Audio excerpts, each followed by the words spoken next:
Yung mga pare, ito, discuss lang natin si Please Move Up. So, check natin yung goal na strength and power. Ano ba yan? So, assuming na male yung magde-demo sa atin, okay? Napakalupit ni Please Move Up, napakadaming option. So, ang check lang natin ngayon is strength and power, okay? So, check natin yung workout kung kaya ng mga normal na tao lang sa gym, okay? Na nag-workout. So, upper body strength. So, tinan mo, pinagsama na yung bakal sa body weight. So, i-check natin yung pull-ups. So, marunong ka naman mag-pull-ups, CJ, ano? Yes, yeah. Okay, so yan. So, ito, paano mag-pull-ups. May video siya.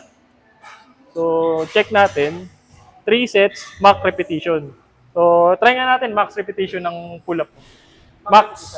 Max. Kung ilan ang kaya mo. Ang normal na nag-gym dito. Sige.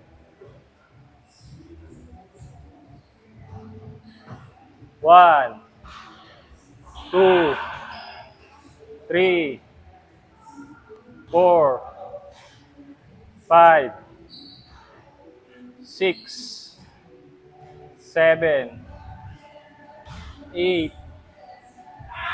9, 10, 11, 12. Okay, pwede mag-stop. Sige, okay yan.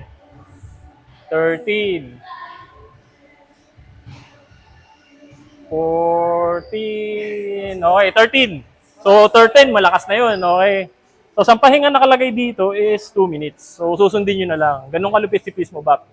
So, yun lang. Bye!